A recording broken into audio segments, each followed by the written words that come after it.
In the 1700s, industrial society was thriving and paving its way to the top, establishing corporations and businesses that left no room for stragglers. Suddenly, the world is all about how to make more money.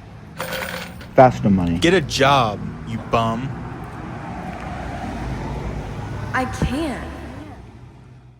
They lost value in what's worthy, and that's where this great innovation of society begins to falter.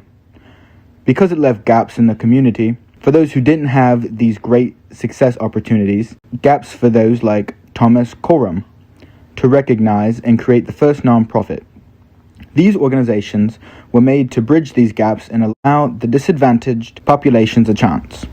We went back in time 200 years ago to see when these organizations started out, to when their promises to the community were kept true.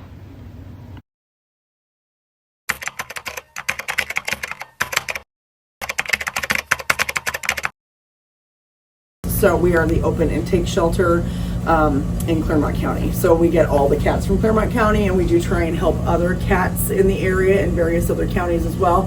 Having the clinic, we can help more animals because we've got the clinic. So if people come in, or if the cats come in sick, we can help them.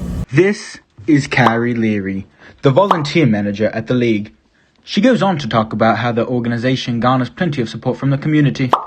But I'll let her tell it through this montage of clips from my interview with her.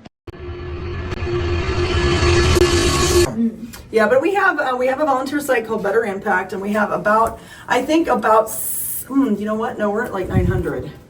We have about 900 volunteers, I just remember. But that's all of our fosters, that's everybody who has gone through orientation. And some of them I do try and kind of, if they haven't been back, I do try and take them out of the system, but about 900.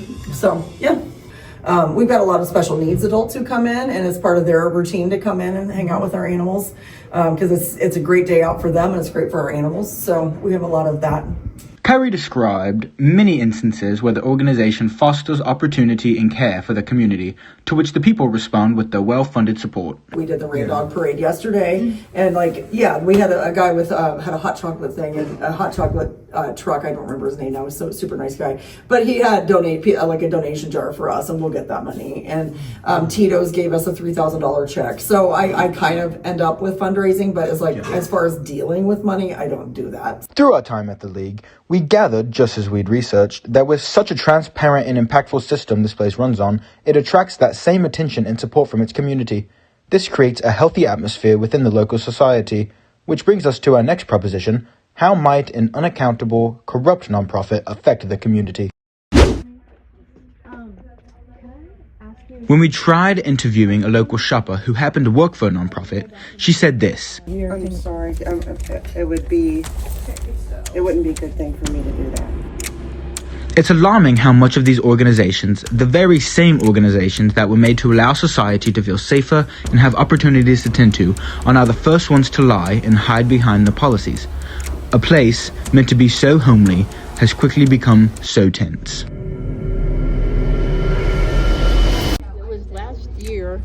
But every time that somebody comes in and wants to talk, we have to go through HR. So we're not allowed to speak on our own. Excuse me. Hi.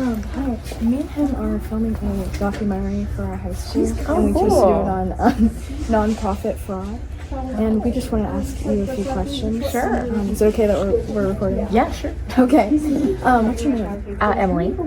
Can I ask how old you are? 32. Okay.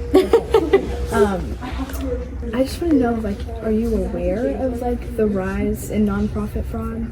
In which sector of nonprofits? So specifically Goodwill? No. Yeah, it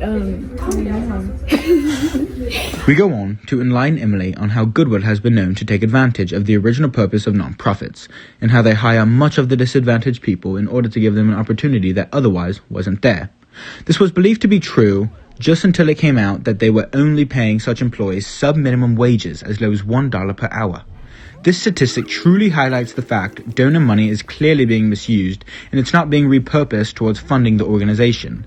Goodwill doesn't amend its community back with the same support the community feeds them.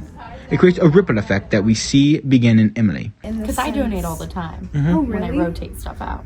So not specifically to this Goodwill, but I have donated to Goodwill before. Right. Yeah. Yeah. so I'm Mm-hmm. asking. Do you think like this information about Goodwill will like change your view? Like maybe you'll engage less with them? Yeah, I mean, I think it's really interesting. I also shop at like St. Vincent de Paul a lot, so like I don't know if that's something that is that specific to Goodwill.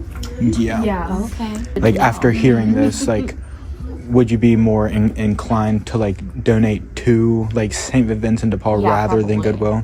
Yeah, I would say so. Yeah.